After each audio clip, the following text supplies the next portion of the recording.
The PA Empowerment Network is a game changer, uniting individuals with shared goals to support and uplift each other, providing resources, mentorship, and a sense of community. Empowering people means giving them the tools and confidence to thrive and create positive change in their lives and communities. Good evening, and how you guys doing this evening? My name is Kendall Stevenson, and I'm here with my brother Ronald Yates, and we together are Politricking. So we generally can jump in and we talk about politics, and as always, I like to say something that I'm grateful for. Well, I'm very grateful to be in this space with my brother. I'm very proud as to what's going on with a lot of the Africans. Um, and again, I just have grace. I have grace. I'm very grateful for my friends and for my family and for all the support that I receive. This evening, we had a little subject that you and I wanted to get into, Ron, and we were talking about what's going on in Israel and along the banks. So maybe you could tell me a little bit about it. And I actually have a clip if you'd like to see, and we can run a clip on it, and then we can discuss it when we're Yeah, done. we can roll the clip first, and then we'll jump into a discussion. Okay, well, let's roll the clip, baby. Terry denied that their forces were involved and blamed masked gunmen. But multiple witnesses said they saw Israeli forces firing on crowds near the aid site. Relatives of the victims gathered at a nearby hospital. He went to get his livelihood. He left home at 11 o'clock, sleeping near there. He went to get his food. They shot him. He was not carrying weapons or knives or anything. He went to get food for his children. He has 8 family members. Hunger killed people. All people are hungry, not just one person. We are all hungry. None of the houses has flour. They told us to go get food. Why are they killing us? Why? Why are they killing innocent people? Isn't it unfair? The aid site is a new one, part of Israel's controversial overhaul of distribution in Gaza, intended to prevent looting by Hamas. The plan replaced the United Nations and international groups with a smaller number of sites run by largely U.S. security contractors. After a 2-month Israeli blockade, huge crowds of Gazans desperate for food have flocked to the new sites. The foundation running the site said the distribution went smoothly and accused Hamas of fabricating fake reports. You know, it's just like here in America, man. And anytime something go down, they never want to take credit for it. Yeah, they did all this killing and whatnot over the weekend. This was previously over the weekend. They don't want to give these people food. It's just, I just want to be in control, and we're just gonna kill all of you, like total genocide, just for this little piece of land. You know, they call it the Gaza Strip, right? Well, it's actually more than just the Gaza Strip. You know, there is a plan that has been, I guess, in the minds of many in Netanyahu's Likud party for some time, and that is Eretz Yisrael, or the expansion of the land of Israel. So since this, I don't want to say war, but this conflict erupted in October of 2023, Israel has taken more and more Palestinian land, and none of it, or with the intent, never have any intention of returning that land. You know, they want all of the Palestinians off the land or dead, one way or the other. So what are they gonna do? Like everybody else, or like they did the Haitians? They're gonna make them pay reparations and whatnot. Yeah. Well, they're not going to make them pay reparations. The Palestinians have nothing. All of their funding or aid they receive goes to Israel, right? How much actually makes it into the hands of the Palestinians? You know, it's a trickle, right, compared to what is received in the form of humanitarian aid. But I think we have to go back and kind of compare and contrast now with what happened in the run-up to World War II. So for the Jews living in Europe during this time after Hitler had taken power, by 1935, Hitler began to implement the Nuremberg laws, which were laws that said Jews can basically no longer take part in everyday society. You weren't supposed to do business with Jews. You weren't supposed to cohabitate with Jews. Right. It was basically the beginning of the segregation of the Jewish population of Germany and, in fact, all over Europe. Did the world know what was going on in Germany? Of course they did. Certainly we had some idea, right? Oh, when the People, refugees tried to, what did Hitler say? He said, take all the Jews, whatever, put them on a boat, plane, whatever. We'll ship them off to America. And what did America say? Hell no. well, They yeah, don't want them. at the rate at which people are disappearing in Europe is something that should have, set off alarm bells, right? But you have to keep in mind that during that time, there were many wealthy American families that supported the Nazi regime, right? Some names like the Bush family were heavily involved in funding for the Nazis, them and others. So a I'm sure the blind eye. Trump family was involved in that too. Well, You the know, but Trump Trump's family. daddy was a Nazi, right? Well, the Trump family came from Germany, right? So they were in Canada when this was happening. They had established their businesses, which was brothels in Canada. But America and many other countries in Europe, developed countries in Europe, ignore what was going on in Germany, right? Should they have known? Certainly. Did some of them know at the time? Yes. What's happening in Gaza? Does the world know? We do now, right? For years, all the information that would come out of that region was filtered through Israel. So the only story that was told was Israel's story, that they were the victims, that they were attacked by their Arab neighbors, that Hamas is responsible for this conflict, which they say started on October 7th, 2023. In reality, this conflict started Let me tell you, back in 1948. brother, as long as I've been around, and birthday coming up, as long as I've been around Earth, a lot of I'm the victim. I'm the victim. In this particular case, what's going on in Gaza, I can't see that they're the victim.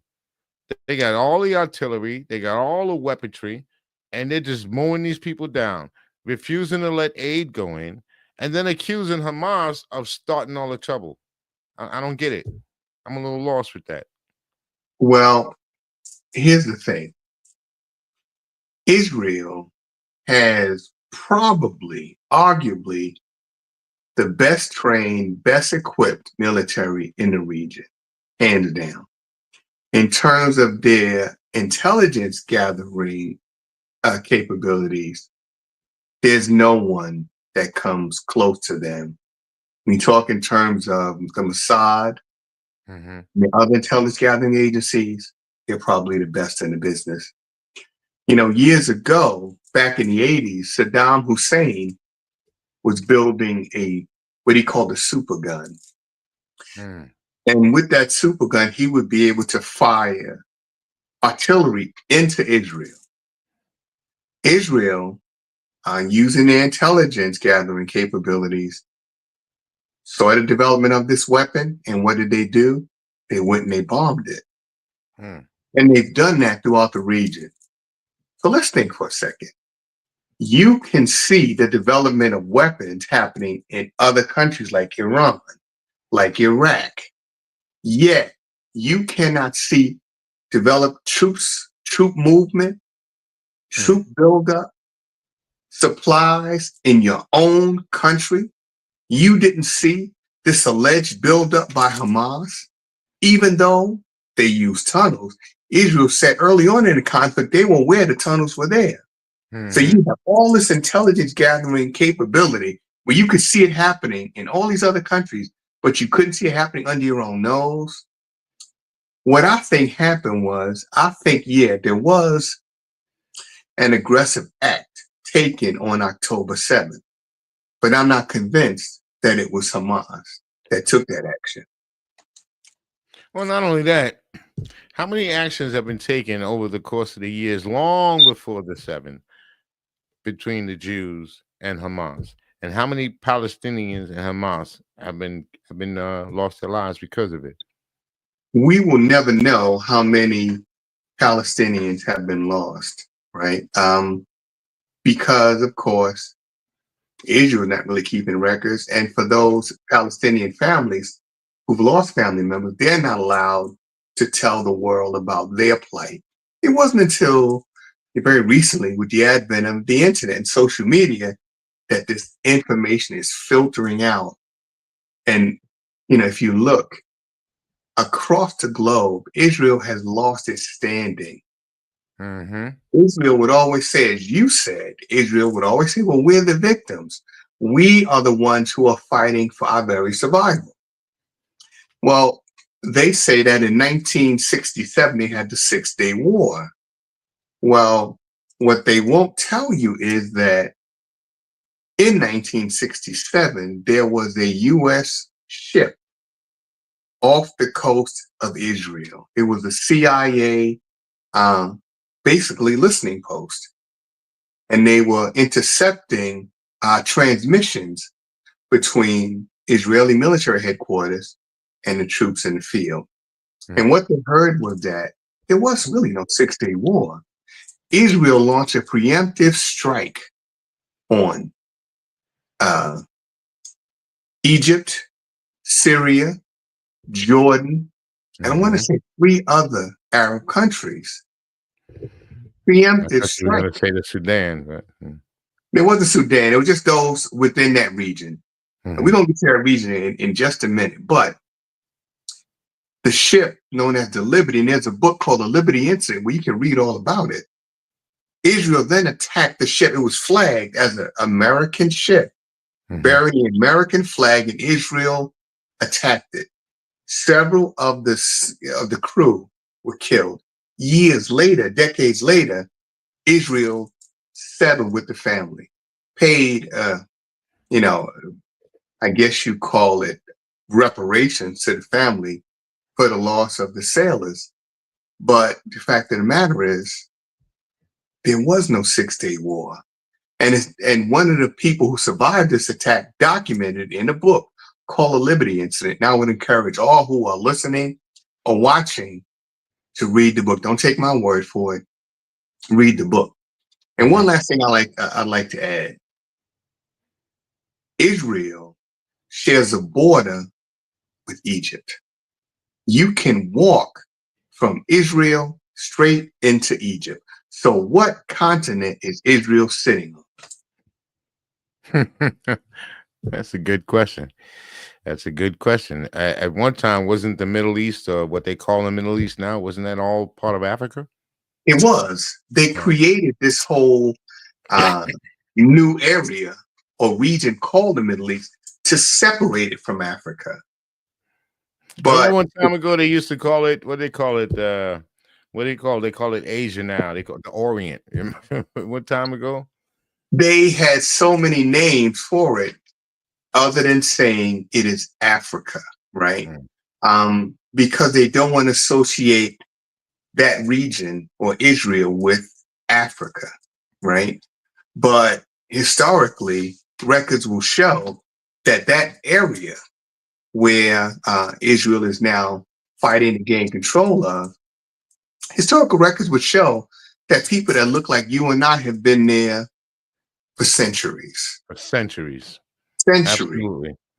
All the research and everything that I find out about us, yeah, we've been there we've been there from the beginning of the time.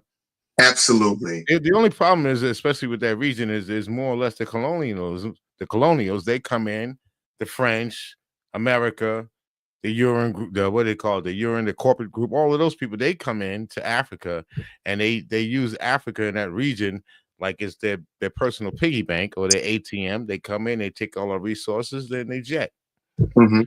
But they leave the people in that region poor, impoverished, and that's what you see happening in Gaza, right? Gaza had a thriving economy And in 1948, when the first wave or large wave of immigrants from Germany and other places in Europe arrived, they were initially welcomed by the Palestinians. The Palestinians understood their plight in Europe and welcomed them. What was that, about 1946, 47? Well, even before that, so if you go back and you look at it, in about 1883 or so, a movement started in Europe called the Zionist movement. So during that time, people like Chaim Weizmann and others were looking for a homeland for the Jewish people. Now, here's where it gets interesting. Initially, Israel was not their first choice. Their first choice was Uganda. Right, Uganda. And Dead center of Africa. They wanted Uganda. Why Uganda? Because if you read in the Bible, it says where the three rivers, the Tigris, Euphrates, and the Nile come together, that is the Garden of Eden. And those three rivers converge in one place, the highlands of Uganda. So in order to keep this biblical narrative that they are the chosen people, they wanted to get control of Uganda. That didn't work. No. Then they said, give us Argentina. That didn't work. Their first two attempts failed. They said, okay, we'll settle for this piece of land, Israel or Palestine. And they went to the British government and they entered into an agreement. This was around the time of World War I.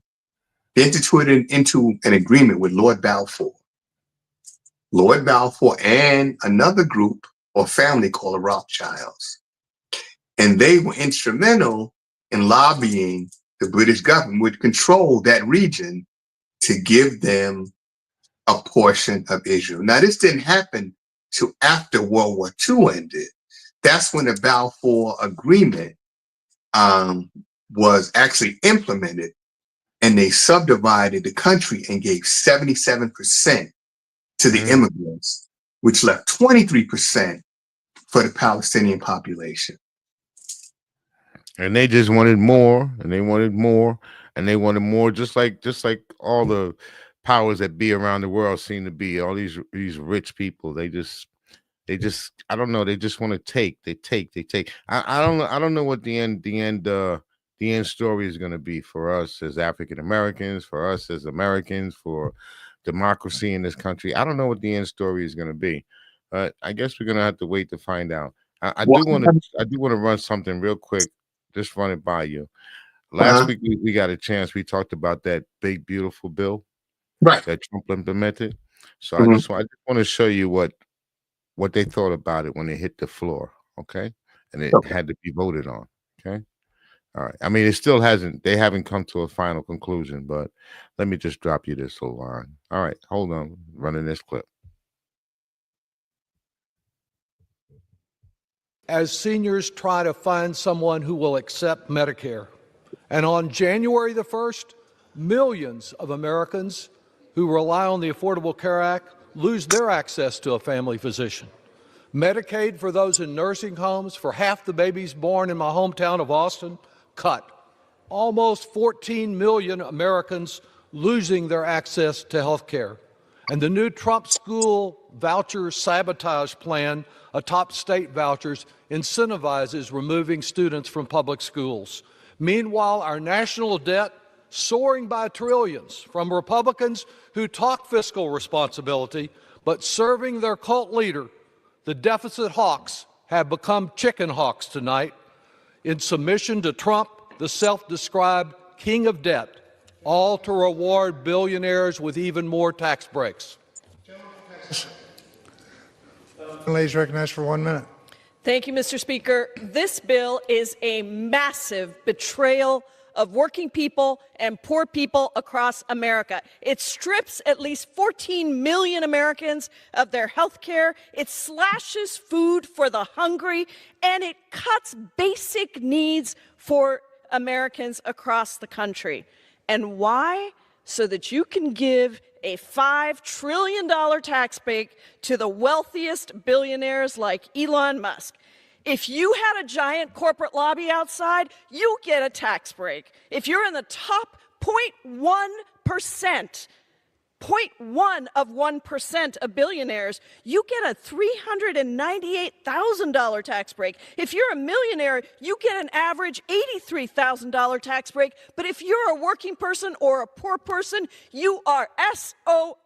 You get kicked off your health care. You don't get the $2 a meal in SNAP benefits, and you get hungrier, you get poorer, you get sicker. And here's the thing, if you're so proud about this bill, why are we debating it at 1 o'clock in the morning, 3 o'clock in the morning? Why are these schedules getting rigged so that people don't actually get to see what we are doing here in this chamber? I yield back. I'm a hell no. Members, Wow, she was pretty powerful, man. As far as what I can see, her and the Mhm. gentleman before her. But what, like I was saying, is that it just seems like the rich people of this country, pretty much around the world, it just seems like they're just so greedy, man. They got everything that they could want. They Well, could get, I mean, everything. I mean, if they want to buy a new boat, a new house, all of the things that a lot of us, we can't afford these things, but yet they keep taking our tax money. They talk about they want to defund Medicare, defund Social Security. They call these things Ponzi schemes, right? They're giving the money to raise more money for military, right? And that money is only going to the military contractors, and those people are already billionaires. And if you want to talk about waste and fraud, you see how much money these contractors are charging the military, how much money they're getting for simple things like a hammer and nail, okay? And I don't know where we're going to end up with this stuff, man. It's getting to a point. It's coming to a head. People are tired. I'm tired. well, I think what is clear is that around the world, the rich and powerful are in lockstep, right? If you think about it, the countries of Europe, they got their wealth, their power, their prestige, not from the wealth of Europe, but from siphoning off the wealth of Africa, of Asia, and of course here in this country.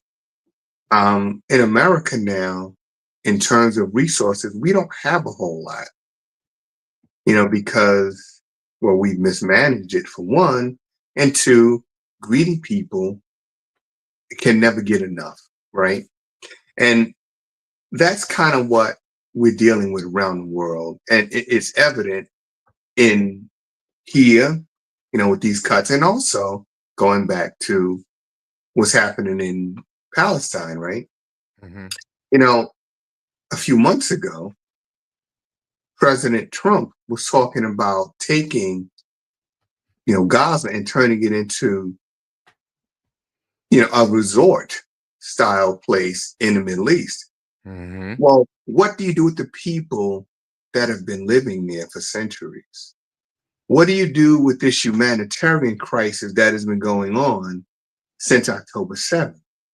I just read an article in the Times from Saturday, and it talks about how, and the article is actually entitled "Bearing Witness to Gaza's Hunger," how Israel for weeks and months blocked all aid from entering the area. Why? Since this attack that Israel said was masterminded by Hamas, nearly 55,000 Palestinians have been killed. Of that number, what percentage is actually Hamas? And in terms of Hamas, right? Hamas is called a terrorist organization. Do you know that Nelson Mandela, when he was president of South Africa, was on the terror watch list in his country? Because of his affiliation with the ANC, the African National Congress. So in other words, when someone comes to your country with advanced weaponry, subjugates you, takes away your humanity, reduces you to servitude, when you fight back to defend your land, your family, your right as a human being, then you become the terrorist. And that is exactly the position Hamas is in right now. But who's the real aggressor right now? Who's the real terrorist right now? And I think it's important to have this conversation, right? Because a lot of people to this day view Hamas as being the aggressor, Israel as being the victim. And in their mind, right, it is so difficult to change that perception. Now, if you ask someone, say an Irish person, hey, listen, was the IRA a terrorist organization? They'll say, of course not. We were fighting for our lives. We were fighting for our rights, for our homeland. The American government considered the IRA to be a terrorist organization. And so did England and a few other countries in Europe. Yet, the people of Ireland said no, particularly Northern Ireland said no. We had a right to defend ourselves. But if you ask them about the Palestinians, well, the story changes. Well, they're terrorists. They're about as much terrorists as you, as Sinn Féin in Ireland, and I think it's Jerry Adams, their leader of Sinn Féin. Well, I mean, this is not just in just those countries. This seems to be something that's going on around the world. I mean, you look at Africa. We were talking about Burkina Faso, and here's this young man. He's trying to do all he can to unify not only the countries nearby him within Africa, but he's trying to unify Africa altogether, that Pan-African idea. But yet they label him as a terrorist. The Europeans have labeled him as a terrorist and a threat to Burkina Faso. I don't know how he could be a threat to that. So, well, they normally say he's a threat to democracy, a threat to world peace. Now, that's the narrative they've been using, when they killed Saddam Hussein, when they killed Muammar Gaddafi. This is the narrative that we've been using, right? When you ask the question, you don't know how this is going to turn out. Well, there's an old adage, if you do not learn the lessons of history, you're doomed to repeat them. So what's happening now in Israel or in Palestine, you see a land grab. This is Eretz Israel. This is Israel expanding beyond the borders of Palestine. They want to take places like Syria. They want to take places like Lebanon, right? Because let's be realistic. Every year, more and more people travel to Israel and decide to settle in Israel. Israel needs access to sources of fresh water. Israel needs the land to build homes, right? They need land to grow crops to feed their people. So this is a land grab. Now, if you look up in Europe, you have this war between Russia and Ukraine. This war's been going on now for 2-3 years. Russia has now taken portions of Ukraine and they're not discussing giving it back. Now, realistically, what's happening is after World War I, America decided we're going to be isolationists. We're not going to get involved in European conflicts. We're not going to send our boys off to die in Europe. Trump is doing the same thing. He's practicing isolationism, both economic and, I guess, militarily as well. But what happens? You have Russia, a very powerful nation that after the mid-90s saw their union, or Soviet Union, break apart. You might have a call coming in. Let me just see what's happening. Okay. Good evening, and welcome to the Empowerment Network. This is Kendall. Do you have a question for us? I got crickets. Okay, we'll let that one go. Okay. Sorry about that, brother. Continue on. That's all right. So for Vladimir Putin, right, if the United States is going to practice isolationism and we're not going to continue to fund NATO and we're not going to send additional troops into these areas, what would stop Vladimir Putin from trying to reestablish the former Soviet Union? Nothing. Right. Nothing, because that's what he wants to do anyway. That's Well, what they wanted to do from the jump. They want to unify Russia again, make it the Russian Empire again. That's what and they want. and just like these other nations, Russia also needs additional land. They're not necessarily for things like agriculture to produce food. What Russia really needs and wants is a buffer zone between them and the West, right? Mm-hmm.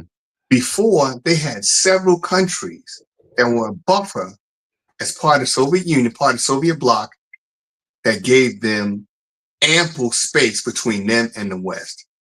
Well, if you look now, Poland is part of NATO, Latvia is part of NATO. Mm-hmm. So many countries that were part of the former Soviet bloc have now fallen under NATO control. And that that's what they're afraid of. Right. NATO weapons are right at their doorstep. And that's what they're one afraid of of. the big reasons. Yeah, one of the big reasons for this invasion of Ukraine.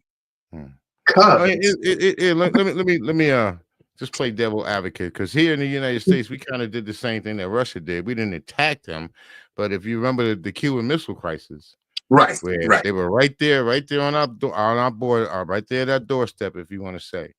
So that's kind of the same thing. I mean, we didn't react in invading them, but we sure made some moves. We did some things. Well, you know what? When they teach about these 13 days, right, when the world was fully on the brink of, global thermonuclear war, they leave out a part.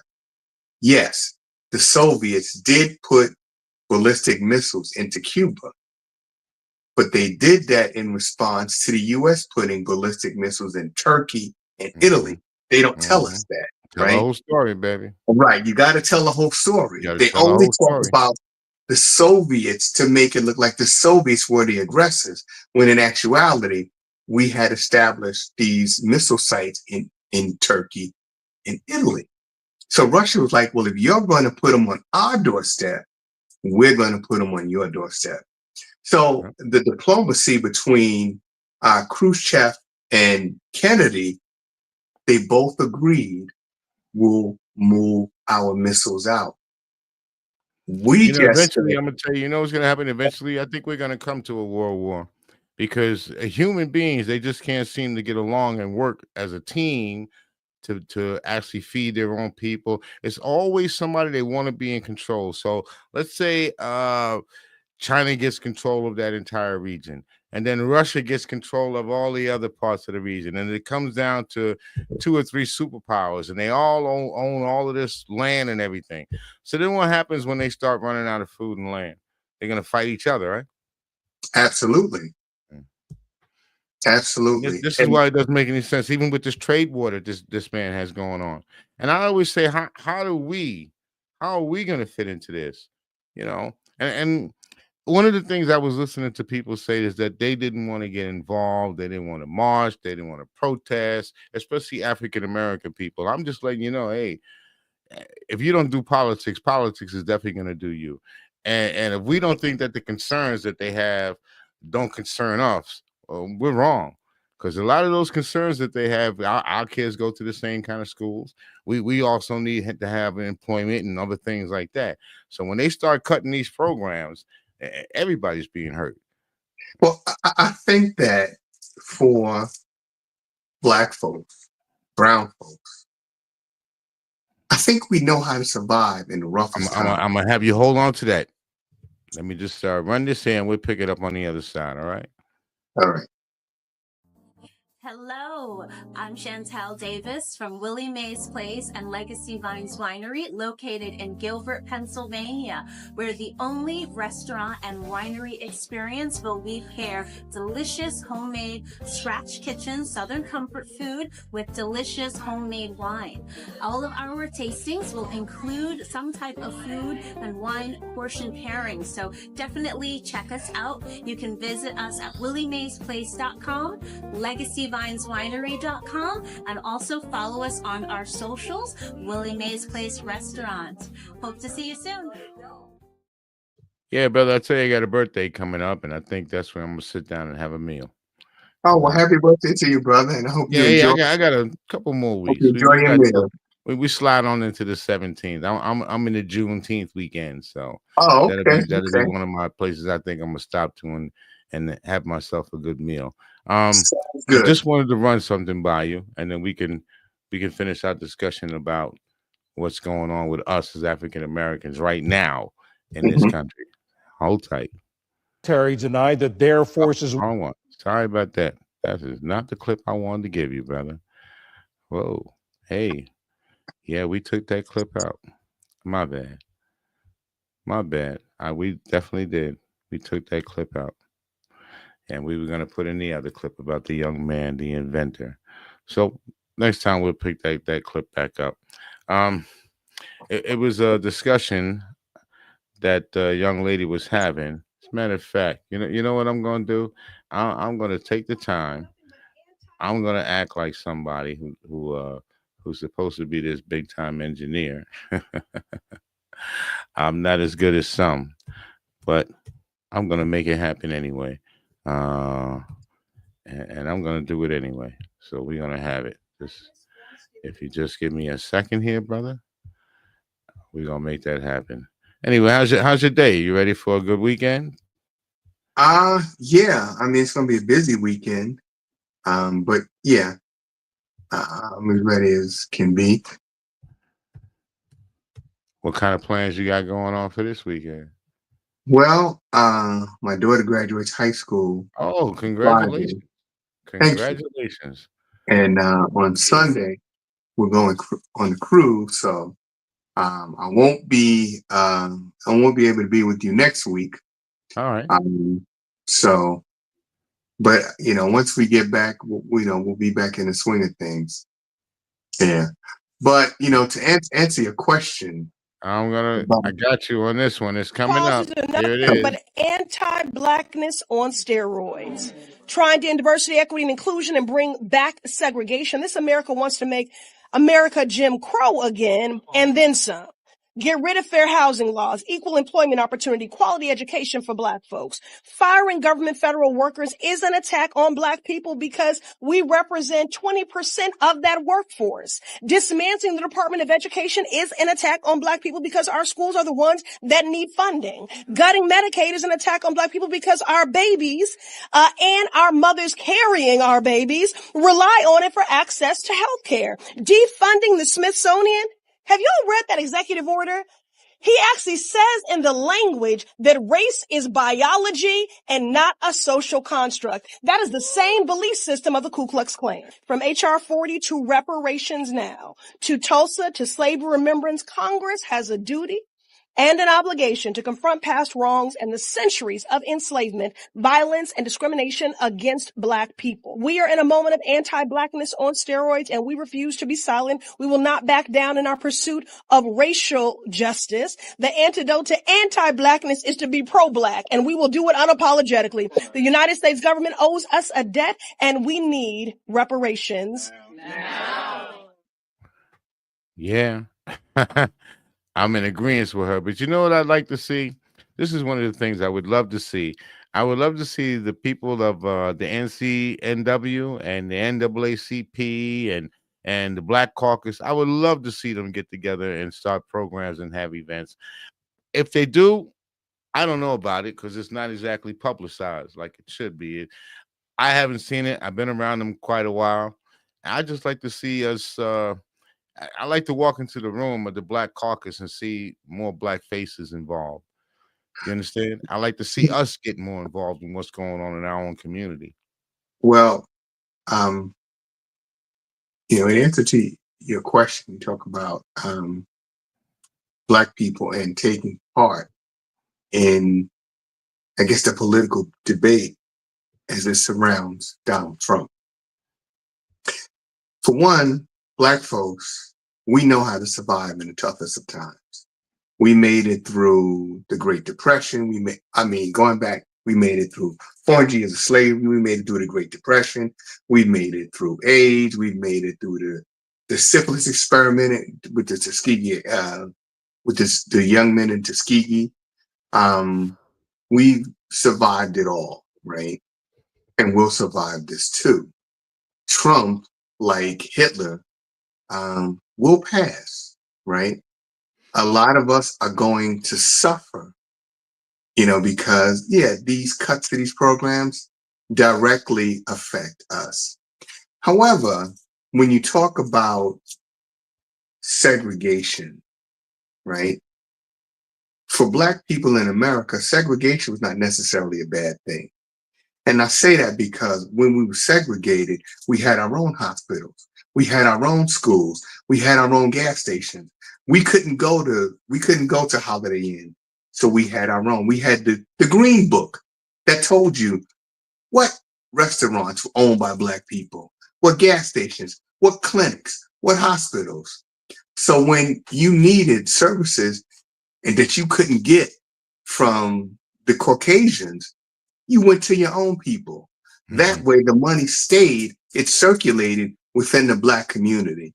I think today, $1 circulates through the Black community, I think 6 minutes before it leaves. 6 minutes. So if a person gets paid on Friday, right? Friday night, they're out shopping, but not in their neighborhood. They're at Macy's. They're at Nordstrom. So this money will never find its way back to be reinvested in our community. So I think in terms of this ongoing debate, the first thing you have to do, and I think Professor John Henry Clark said it best. He said for Africans, I'm talking about Africans centuries ago, he said, we got ourselves together and then we took our show on the road.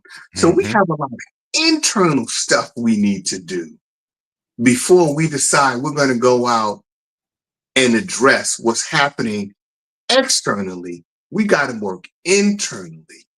Yeah, I was always told we got to clean our own house first before you go out and clean someone else's. That's what my mother used to tell me. But she says you can't forget about cleaning out that other house, because if that other house is dirty and you live in that neighborhood, it's going to affect you too. It will, but you got to get your house clean first. And once your house is clean, then you can say, you know what? We'll start slowly, gradually clean up this entire neighborhood. And from one neighborhood, we'll go to another neighborhood. And before you know it, we'll have the inner cities cleaned up. Well, I think a lot of things that we need, especially around here, that I don't see a lot of, is programs. We don't have any real programs that would assist young people, young African Americans. Other than they do have a couple, I can't say, but they do have a couple of youth groups around here that in the Pocono area that will help out the youth. But it's not enough of it. We need to teach our youth civics. They don't understand civics. Well, you know what? I think that's what we're doing with our discussions, right? Oh, yeah, that's what we're doing. But we're not teaching them science and so forth and whatnot. Well, I mean, you know what? They need to understand political science. They need to understand science, let's say, from STEM programs. They need to have more programs where they can engage with people that look more like them.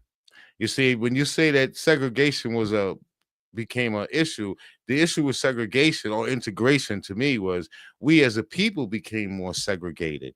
Not so much as when integration, all of it wasn't integration because they didn't integrate any resources. The only thing that was integrated is that now you can shop at Macy's. Now you can go spend your money, take it out of your community and spend it over here. Well, that's what came out for me. Well, that's why segregation ended, right? Because they recognized that there were literally hundreds of billions of dollars flowing through the Black community that they did not have access to. So look, it would be foolish of us to not allow them to come and spend their money, because to some people, we're known as liquid cash. Because as soon as we get it, we spend it, and we spend lavishly, right? How much do we spend yearly on things like sneakers, on hair care products, on things like jewelry, cars. Juxtapose that on how much do we spend on education? And this is why I said that we need to have, if we could start it, I'd love to be able to start a program. Maybe we could teach our youth financial literacy. So maybe they won't go out and spend $200 for a pair of Jordans or stuff that they can't afford. We could teach them about credit, what credit is. I see a lot of kids, they come out of high school, they go into college, they have no idea as to how to utilize a credit card. I mean, when we were younger, we got taught how to do a checkbook when you were in school, how to balance your checkbook.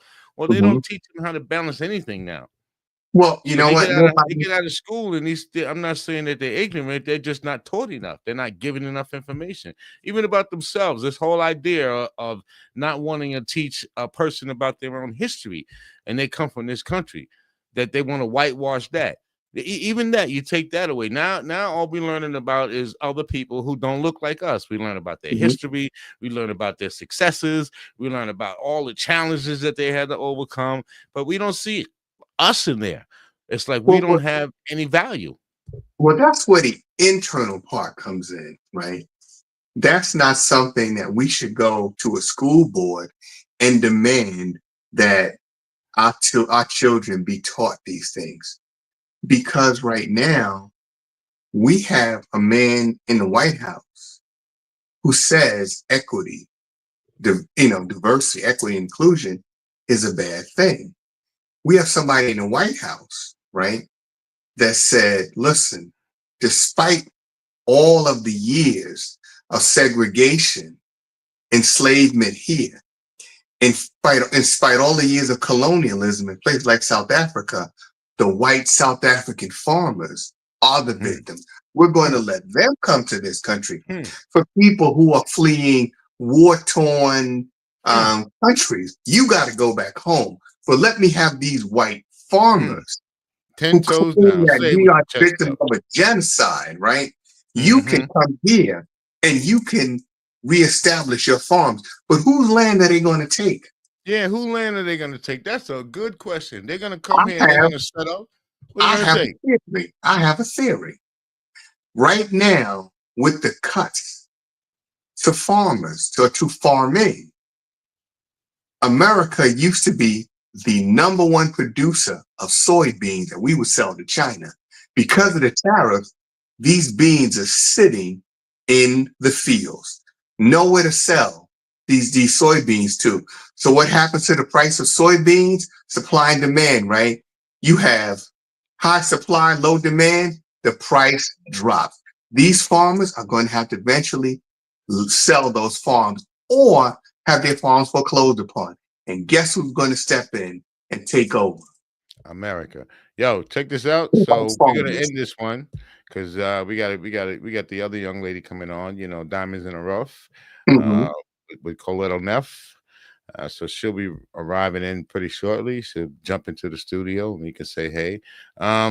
So this is what we're gonna do. We're gonna pick that up from where we left off at. If you want to pick it up on Thursday, I'll certainly, I always tune into your show anyway, and you want to talk about it, we could talk about it then, or we can pick this back up again on Tuesday. All right, I will be here. That's right. You're going away for the week, right? So listen, enjoy your vacation. Well, thank you, brother. You and the wife, you deserve it. You look wonderful. You done lost so much weight. I don't know what the hell. I didn't even recognize it. I'm trying. I'm trying. You're doing more than trying, man. God is blessing you, and you're doing the right yes, thing. Yes, He is. Thank you, brother. For you. So yeah, you go ahead and have a good time, and I'll see you when you get back. We're gonna end this show. I'm gonna do like my girl always says. Haven't spoken to her in a minute or two. I want to say hi. I shouldn't say I haven't spoken to her. She did give me a text message to say hello, but she always says, "Be yourself," because everybody else is taken. Me, I like to see peace onto the world, and you, my brother, peace, brother. All right, and we're gonna be out. All right.